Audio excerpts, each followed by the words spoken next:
বন্ধুরা, সবাইকে বাংলা নববর্ষের শুভেচ্ছা জানিয়ে আজকের গল্পের নাম এই ঢাক নিয়ে রাসবিহারী এখন কি করবে। লিখেছেন বিশ্বজিৎ ঘোষ। তাহলে শুরু করছি আজকের গল্প।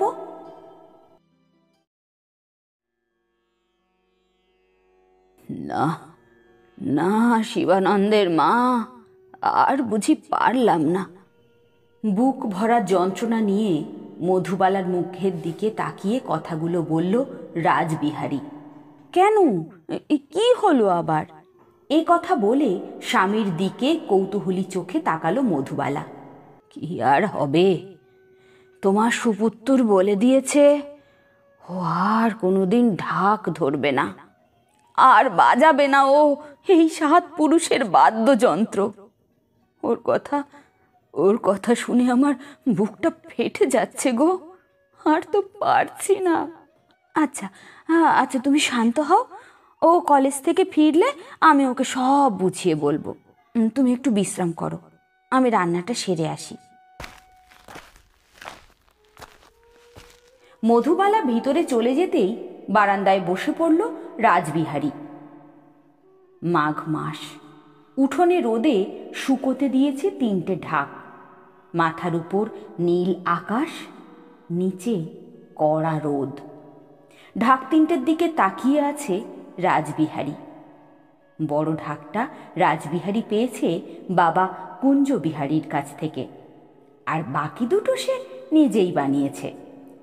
ঢাকটা ছেলেকে বুঝিয়ে দিতে দিতে কুঞ্জবিহারী বলেছিল, 7 পুরুষের ঢাকটা তোমার হাতে দিয়ে আমি মুক্তি পেলাম।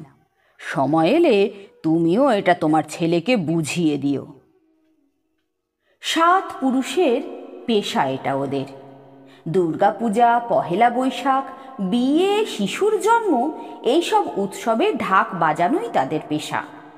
পেশাটা এমনভাবে তাদের জীবনে গেঁথে গেছে যে বহু বছর আগে থেকেই তাদের পদবিটা ঢাকি হয়ে গিয়েছে। আগে যে কি ছিল তার কে জানে। প্রতিদিন সকালে উঠেই ঢাকগুলোর যত্ন নেয় রাসবিহারী। ঢাকের পিঠের চামড়ার গুণে তেল মাখে, হাতুড়ি দিয়ে পিটিয়ে পিটিয়ে বোল ঠিক করে, কড়া রোদে শুকোতে দেয়। ঢাকগুলোই রাসবিহারীর একমাত্র জীবিকা। বাবাকেও প্রতিদিন ঢাকের যত্ন নিতে দেখেছে সে। নিজের হাতে কুঞ্জবিহারী ঢাকের যত্ন নিত। এই কারণে মধুবালা কখনো সাহায্য করতে চাইলে রাসবিহারী কিছুতেই রাজি হতো না। রাসবিহারী বলতো, তোমার কাজ তুমি করো, ঢাকের যত্ন নিতে তুমি পারবে না। স্বামীর এমন কথা শুনে চুপ হয়ে যেত মধুবালা।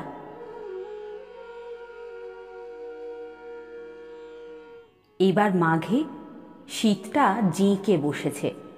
দূরের এক গঞ্জে 2 দিন আগে যাত্রা উৎসব ছিল। যাত্রা উৎসবে ঢাক বাজাতে গিয়েছিল রাসবিহারী।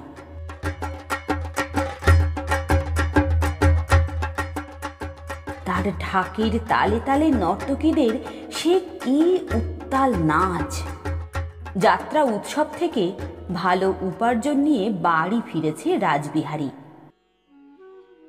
আসার সময় শিবানন্দের জন্য একটা জামা এনেছে রাসবিহারী, কিন্তু বাবার দেওয়া জামাটা পছন্দ হয়নি শিবানন্দের। সে এখন গঞ্জের কলেজে পড়াশোনা করে, পোশাকে আশাকে আধুনিক হয়ে উঠেছে।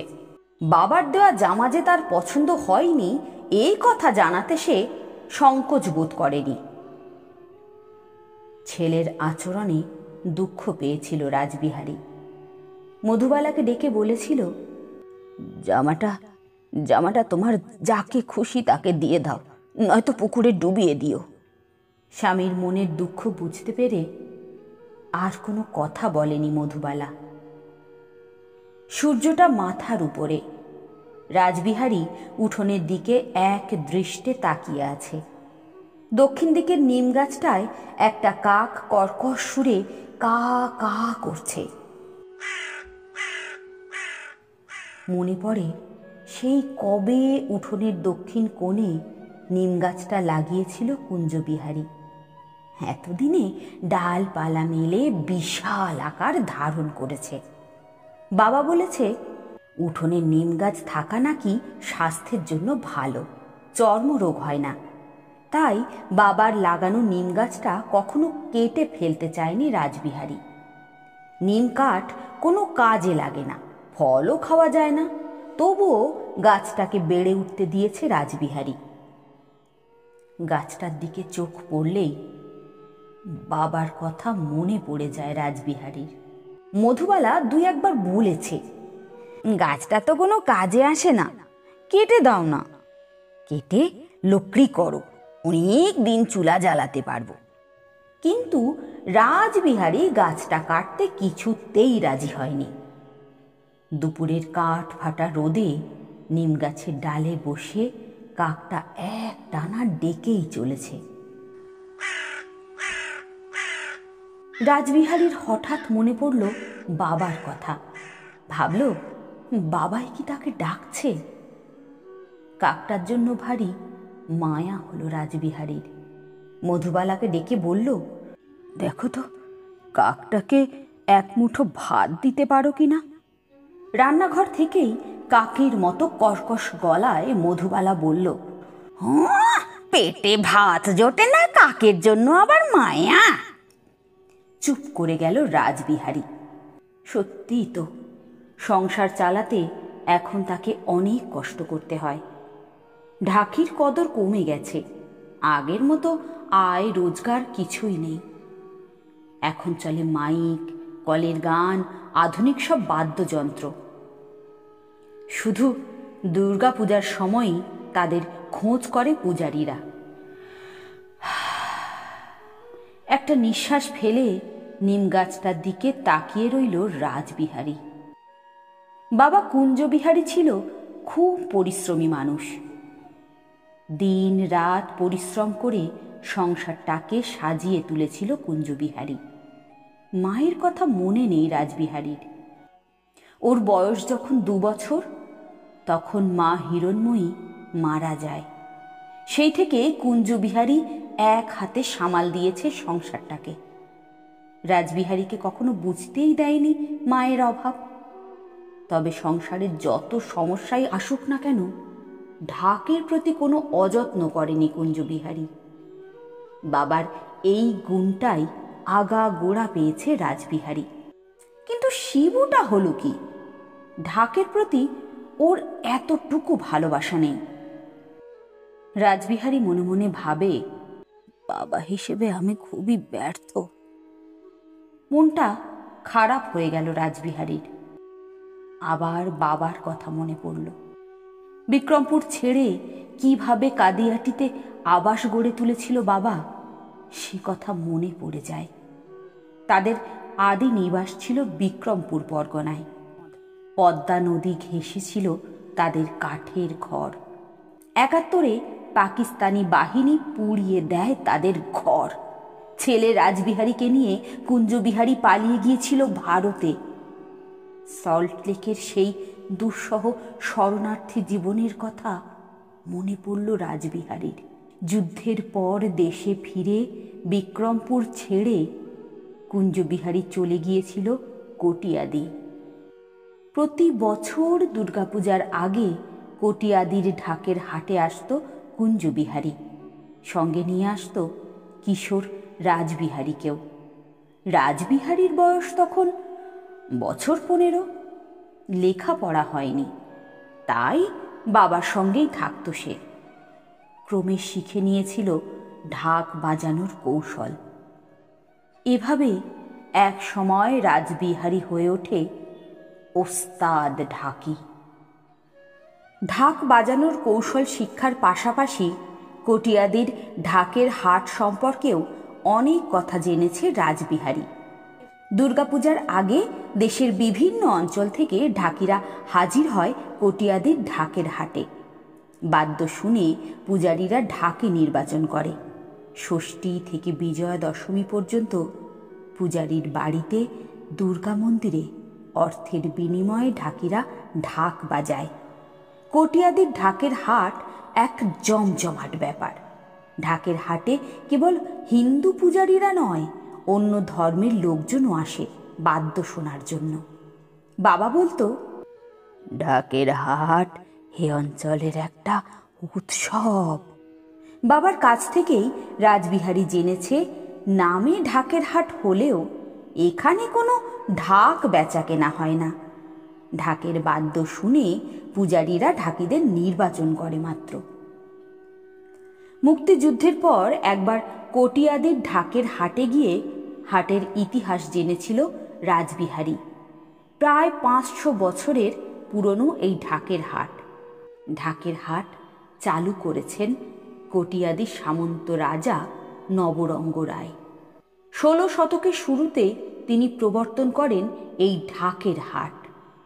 রাজপ্রাসাদে দুর্গাপূজার উৎসবে ঢাকি নির্বাচনের জন্য তিনি প্রবর্তন করেন এই ঢাকের হাট। সেরা ঢাকির সন্ধানে তিনি বিভিন্ন পরগনায় বার্তা পাঠাতেন। বিক্রমপুর পরগনা থেকে অনেক ঢাকি কটিয়াদির ঢাকের হাটে আসত। প্রতি বছর দুর্গাপুজোর আগে এখানে আসতে আসতে জায়গাটা ভালো লেগে যায় কুঞ্জবিহারীর। মুক্তিযুদ্ধের পরে বিক্রমপুর ফিরে এসে পোড়া ঘর দেখে প্রথমেই তার মনে পড়ে কটিয়াদির কথা।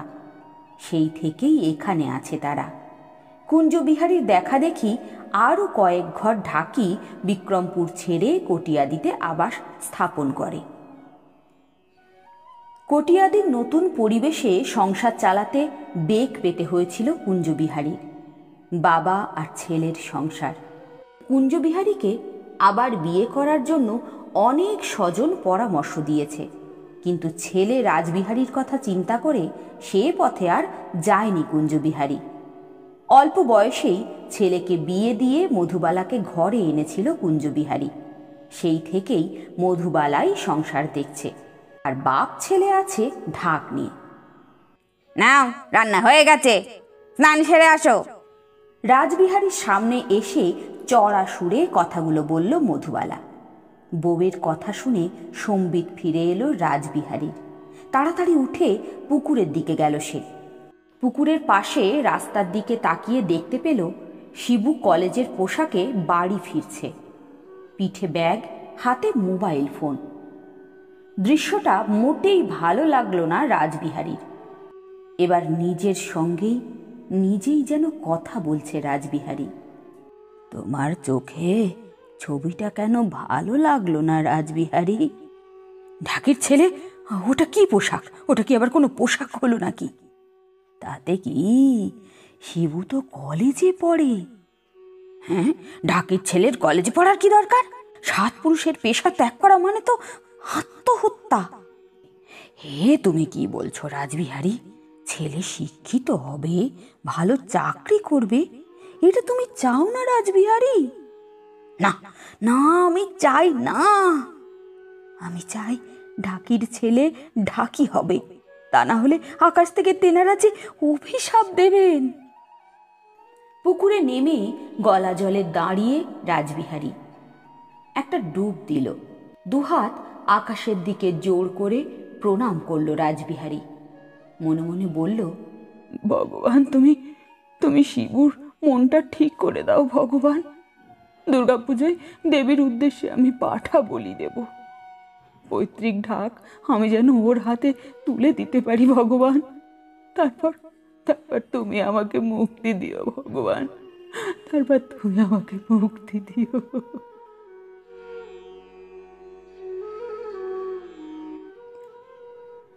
খেতে বসে শিবানন্দকে ডাকল রাসবিহারী। শিবানন্দের কোনো সাড়া শব্দ নেই। মধুবালা শিবানন্দের ঘরে যায়, দরজা বন্ধ। ডাক দিলে শিবানন্দ দরজা খুলে দেয়, কিন্তু মায়ের সঙ্গে কোনো কথাই বলল না। মোবাইল ফোনে কার সঙ্গে যেন কথা বলছে শিবানন্দ। ফোন কেটে মাকে বলল, এখন খাবো না। মধুবালা এসে রাসবিহারীকে বলল, শিবু পরে খাবে, তুমি খেয়ে নিয়ে বিশ্রাম করো, কাল তো আবার তোমার বায়না আছে। আসার সময় নেত্রকোনা থেকে একটা বালিশ মিষ্টি নিয়ে এসো তো। কত শুনেছি বালিশ মিষ্টির কথা, কখনো খাইনি। আচ্ছা। আনবো তোমার বালিশ মিষ্টি। এই বলে উঠে যাচ্ছিল রাসবিহারী, হঠাৎ আবার বসে পড়ল। আচ্ছা, শিবুর মা, শিবুকে বিয়ে দিলে কেমন হয়? কি বলছো তুমি? ওর কি বিয়ের বয়স হয়েছে নাকি? কলেজে তো লেখাপড়া করছে। শোনো, এই বয়সে আমিও তোমাকে বিয়ে করেছিলাম, বুঝেছ? মুচকি হাসল মধুবালা, তারপর বলল, আচ্ছা, রাতে আমি শিবুর সঙ্গে এ বিষয়ে কথা বলে দেখব, দেখি কি করা যায়। শিবানন্দ আছে ভিন্ন জগতে। ঢাকি পদবিটা তার একেবারেই অপছন্দ। সহপাঠীরা তাকে ঢাকি বলে টিপ্পনি কাটে, হাসাহাসি করে। মালতীও জানিয়ে দিয়েছে ওই পদবিটা পাল্টাতে হবে। শিবানন্দ অনেক ভেবে একটা সিদ্ধান্ত নিয়ে ফেলল। কলেজের খাতায় শিবানন্দ ঢাকি থাকলেও ও এখন নিজেকে পরিচয় দেয় শিবানন্দ দাস বলে। পদবিটা পাল্টে যাতে ওঠার চেষ্টা করে শিবানন্দ। সহপাঠী মালতীকে ভালো লাগে শিবানন্দর। শিবানন্দকেও খুবই পছন্দ করে মালতী। দুজনের মনেই উঁকি দেয় ভবিষ্যতের স্বপ্ন। শিবানন্দ চায় লেখাপড়া শেষ করে ভালো চাকরি করবে সে। চাকরি নিয়ে চলে যাবে নেত্রকোনা কি কিশোরগঞ্জে। তারপর একদিন মালতীকে ঘরে আনবে। বিয়েতে কোনো ঢাকি আনবে না শিবানন্দ দাস, আনবে কর্নেট আর সানাই। মাইকে বাজবে আধুনিক গান কিংবা ব্যান্ড সঙ্গীত। মালতীর কাছে একদিন কথাটা বলে শিবানন্দ। মালতী তো হেসেই খুন। শেষে বলল, গাছে কাঁঠাল আর গোপে তেল, বাগধারার অর্থ তোমার জানা আছে শিবানন্দ? কথাটা শোনার পর থেকে মনটা ভারী হয়ে আছে শিবানন্দর। তবু ওর ভাবনায় সব সময় আছে মালতী। রাতে শিবানন্দকে নিয়ে খেতে বসেছে রাসবিহারী ও মধুবালা। খেতে খেতে শিবানন্দকে লক্ষ্য করে মধুবালা বলল, বাবা, আমার তো বয়স হলো, ঘর সংসার আর সেভাবে সামাল দিতে পারছি না। এবার আমি তোর বিয়ে দিতে চাই রে বাবা। আমার কি বয়স হয়েছে মা? এসব তোমরা কি ভাবছো? বয়স হয়েছে না তো কি, তোর বাবাও তো এই বয়সে আমাকে বিয়ে করেছিল। বাবা আর আমি এক হলাম নাকি? বাবা তো কখনো কলেজে পড়েনি। কথাটা শুনে থমকে যায় মধুবালা। রাসবিহারীর গলায় ভাত আটকে যায়। জোরে একটা কাশি দেয় সে। মুখে কিছুই বলে না। নিজেকে সামলে নিয়ে মধুবালা বলল, শোন শিবু, ও পাড়ার ঘনশ্যাম ঢাকির মেয়ে ফুলরানীকে আমার খুব পছন্দ। ফুলরানীর সঙ্গে তোর বিয়ের কথা ভাবছি আমি। তোর বাবাকে এখনো ফুলরানীর কথা বলিনি, তবে তোর বাবাও এখন তোর বিয়ে দিতে চায়। শোনো মা, এসব কথা বাদ দাও, সামনে আমার ফাইনাল পরীক্ষা। তোমরা এই সময় এইসব কথা আরম্ভ করলে? না রে বাবা, আমাদের তো বয়স হয়েছে, আর কতদিন বা আছে। বিয়ে করে সংসারটা তোরা বুঝে নে বাবা। এসব কথা এখন বাদ দাও মা। তুই ফুলারানীকে দেখেছিস? বড় সুন্দর মেয়েটা, কাজে কর্মে লক্ষ্মী। শোনো মা, এসব কথা বাদ দাও, আমি তোমারে আরো সুন্দর বউ এনে দেবো। তুমি যদি মালতীকে কথাটা বলেই থেমে গেল শিবানন্দ। কিন্তু যা বোঝার তা বুঝে গেল মধুবালা। সে রাতের পর এই বিষয়ে আর কোনো কথা বলেনি মধুবালা। রাসবিহারীও একেবারে চুপ হয়ে গেছে। চৈত্র মাসের দোল পূর্ণিমা। কটিয়াদির ঢাকপল্লীতে উৎসবের আমেজ। সকাল থেকে বাড়িতে বাড়িতে ঢাক ঢোল বাজছে। মেয়েরা নতুন শাড়িতে সেজে উঠেছে। সধবারা কপালে বড় করে সিঁদুরের টিপ পড়েছে, লাল টকটকে। যেন সাঁঝের বেলার সূর্য। যুবতী মেয়েরা নানা রঙে সেজেছে, সেজেছে ফুলরানীও। শিবানন্দ আজ বাড়িতেই আছে। মেয়েদের আবির খেলা দেখতে বেরিয়েছে সবাই। শিবানন্দ দেখতে পেল শিব মন্দিরের পাশে মা কথা বলছে ফুলরানীর সঙ্গে। মন্দ নয় ফুলরানীর চেহারা, কিন্তু মালতী অনেক সুন্দর, শিক্ষিত। ফুলরানীর দিক থেকে চোখ ফিরিয়ে নিল শিবানন্দ। মন্দিরের সামনে ঢাক বাজছে, ঢোল বাজছে, বাদক দলে রাজবিহারীও আছে। ঢাক বাজাতে বাজাতে ফুলরানীকে এক নজর দেখে নিল রাজবিহারী। শিবুর মা তো ঠিকই বলেছে, ফুলরানীকে দেখতে অনেক সুন্দর, বড় মিষ্টি মেয়েটি, চোখে কি মায়া, আমাদের শিবুর সঙ্গে খুব মানাবে। বাড়িতে গিয়ে আজ কথাটা শিবুকে বলতে হবে। একবার শেষ চেষ্টাই না হয় করে দেখি। এ কথা ভেবে মধুবালাকে কাছে ডাকলো রাজবিহারী। ফুলরানীকে নিয়েই মধুবালা আসলো রাজবিহারীর সামনে। রাজবিহারীকে প্রণাম করতে বলল মধুবালা। ফুলরানী রাজবিহারীকে প্রণাম করলো, প্রণাম করলো মধুবালাকেও, প্রণাম করলো ঢাকটাকেও। দূর থেকে এসব কাণ্ড দেখছিল শিবানন্দ দাস। বুঝতে পারল মা বাবার মনোভাব। ব্যাপারটাকে আর বেশি দূর এগোতে দেওয়া যায় না। আজ রাতেই মা বাবাকে কথাটা বলতে হবে।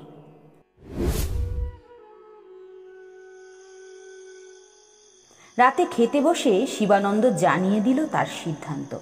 ফুলরানী ঢাকিকে সে কিছুতেই বিয়ে করবে না। যদি বিয়ে করতেই হয় তাহলে করবে মালতী বর্মনকে। বর্মনরা অন্য গোত্রের, চিৎকার করে উঠল রাজবিহারী। ওদের সঙ্গে ঢাকির বিয়ে হয় না। এমন বিয়ে হলে অভিশাপ লাগবে। 7 পুরুষ স্বর্গ থেকে আমাদের অভিশাপ দেবে। শিবানন্দ রাগে গজগজ করতে লাগলো। মুখে কোনো কথা না বলে ভাত রেখে উঠে গেল। মধুবালা ছেলেকে অনেক বোঝানোর চেষ্টা করলো, কিন্তু শিবানন্দর একই কথা, কোনো ঢাকির মেয়েকে সে বিয়ে করবে না। ঢাকির ছেলে হয়ে ঢাকির মেয়েকে বিয়ে করবে না। শিবুর মুখে এমন কথা শুনে রাগে দুঃখে বিমর্ষ হয়ে পড়েছিল রাজবিহারী। মনে মনে ভাবে, ছেলের মুখে এমন কথা শোনার আগে আমার মৃত্যু হলো না কেন ভগবান? কি হবে এমন কুলাঙ্গার ছেলেকে দিয়ে? আতুর ঘরেও মরল না কেন? কেন যে ওকে স্কুলে পাঠিয়েছিলাম? ক্রমে বিষিয়ে ওঠে রাজবিহারীর জীবন। বিকেল হলে এখন আর পাড়ায় হাঁটতে যায় না সে, গল্প করে না কম বয়সী ঢাকিদের সঙ্গে। বিষণ্ণতায় পেয়ে বসে রাজবিহারীকে। বাবার কথা বড্ড মনে পড়ে তার। অথচ শিবানন্দের বেলায় এ কি ঘটল? মধুবালা সব বোঝে, সান্ত্বনা দেবার চেষ্টা করে রাজবিহারীকে। শিবু ঠিক হয়ে যাবে গো, তুমি চিন্তা করো না। একসময় ঘুমোতে যায় রাজবিহারী, ঘুমোতে যায় মধুবালাও। ঘুমের মাঝে শোনা যায় মধুবালার নাকের ডাক, কিন্তু রাজবিহারীর চোখে ঘুম নেই। চোখ বুঝতেই শুনতে পায় শিবানন্দ বলছে, কোন ঢাকির মেয়েকে আমি বিয়ে করতে পারবো না, আমি বিয়ে করতে পারবো না, ঢাকির মেয়েকে আমি বিয়ে করতে পারবো না। ঢাকির ছেলে হয়ে ঢাকির জাতটাকে কেউ এইভাবে অবজ্ঞা করতে পারে? এ কেমন ছেলে হলো আমার? উপরের দিকে দুহাত তুলে ঈশ্বরকে প্রশ্ন করছে রাজবিহারী, তুমি কি করলে ভগবান? তুমি কি করলে?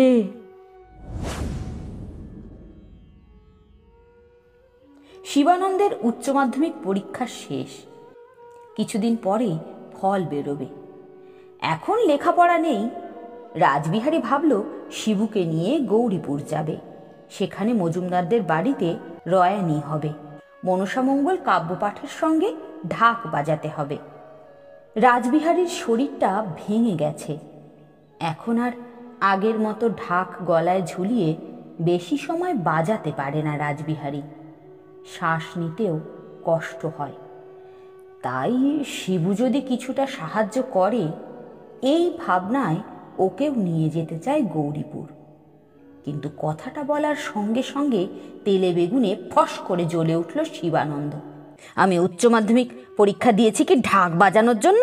তোমরা কি ভেবেছো আমাকে? হ্যাঁ? মা মধুবালা ছেলেকে শান্ত করার চেষ্টা করে, বলে, আরে বাবা, যা না বাবার সঙ্গে। দেখছিস তো তার শরীরটা ভালো না। শরীর ভালো না তো কবিরাজ ডাকো। বাবা বাবা কথাটা শোন বাবা। না, আমার পক্ষে ঢাক বাজানো সম্ভব নয়। ঢাককে আমি ঘৃণা করি। ছেলের মুখে এমন কথা শুনে মা বাবা দুজনেই স্তব্ধ হয়ে যায়। ছেলের মুখের দিকে তাকিয়ে থাকে মধুবালা। অস্ফুট কণ্ঠে রাসবিহারী বলল, কি শুনলাম শিবুর মুখে? এই কথা শোনার আগে তুমি আমাকে নিয়ে যাওনি কেন ভগবান? মধুবালা শান্ত করার চেষ্টা করে, বোঝানোর চেষ্টা করে শিবানন্দকে। শিবানন্দ গটগট করে বাড়ি থেকে বেরিয়ে যায়। ওর মনে পড়ে মালতীর কথা। মালতী বলে দিয়েছে ঢাক বাজালে শিবানন্দর সঙ্গে আর কথা বলবে না সে। ওটা নাকি সেকেলে পেশা, তাই ঢাকি পদবিটা বদলে ফেলেছে। মালতী বারণ করেছে ঢাক বাজাতে। শিবানন্দ দাস কি আর ঢাক বাজাতে পারে? সে শহরে গিয়ে চাকরি করবে, ব্যবস্থা করে দিয়েছে মালতী। কিশোরগঞ্জ শহরে মামার একটা ফার্মের অফিসে সহকারী চাকরি পাইয়ে দিয়েছে মালতী। ওই চাকরিতেই যোগ দেবে উচ্চ মাধ্যমিক পরীক্ষা দেওয়া শিবানন্দ দাস। মধুবালা ছেলের মুখে আকাশ ভেঙে পড়া কথাটা শুনল। 3 দিন পর শিবানন্দ বাড়ি ছেড়ে কিশোরগঞ্জ শহরে যাবে চাকরি করতে। 7 পুরুষের জীবনে এমন অলক্ষণে কথা কখনো শোনেনি মধুবালা। ওরা বুঝতে পারল শিবুকে আর ফেরানো যাবে না। কি আর করা, যা হওয়ার তা তো হবেই। শিবুর মঙ্গল করো ভগবান, শিবুর মঙ্গল করো। মনে মনে ছেলেকে আশীর্বাদ করে আকাশের দিকে দুহাত তুলে প্রণাম করল মধুবালা। কথাটা শোনার পর থেকে একেবারে নির্বাক হয়ে গেছে রাসবিহারী। শরীরটা আরো দুর্বল হয়ে গেছে রাসবিহারীর। এখন আর ঢাকের যত্ন নিতে পারে না সে। শুয়ে শুয়েই কেটে যায় তার সারাটা দিন। গলায় ঢাক ঝুলিয়ে এখন আর ঢাক বাজাতে পারে না। তবুও বাবার দেওয়া ঢাকটার যত্ন নিতে ইচ্ছা করে প্রতিদিনই। মধুবালাকে ডেকে বলে, ঢাকগুলোকে রোদে দাও, ন্যাকড়া দিয়ে ওগুলোকে মুছে দাও। মনে মনে ভাবে, পৈতৃক ঢাকটা বুঝি এবার শেষ হয়ে যাবে। চোখের কোণে জল আসে রাসবিহারীর। শুয়ে শুয়ে ভাবছে তার ভবিষ্যৎ জীবনের কথা, মধুবালার কথা। নিম গাছে কাকটা বুঝি আবার কা কা করে ডেকে উঠল। ওই বুঝি মধুবালা এক মুঠো ভাত দিচ্ছে ক্ষুধার্ত কাকটাকে। আচ্ছা, বাবা কি মাথায় হাত বুলিয়ে দিচ্ছে? কটিয়াদির ঢাকের হাটে মাতাল হয়ে মাথা দুলিয়ে দুলিয়ে ঢাক বাজাচ্ছে রাসবিহারী ঢাকি। তন্দ্রার ঘোরেই মধুবালাকে ডেকে রাসবিহারী চিৎকার করে উঠল, এ ঢাক নিয়ে আমি কি করব? এ ঢাক নিয়ে আমি কি করব? উঠোনের নিম গাছটাকে কাঁপিয়ে সারা বাড়ি থেকে ভিন্নভাবে ধ্বনি প্রতিধ্বনিত হলো। এ ঢাক নিয়ে রাসবিহারী এখন কি করবে? রাসবিহারী এখন কি করবে? ঢাক নিয়ে রাসবিহারী এখন কি করবে?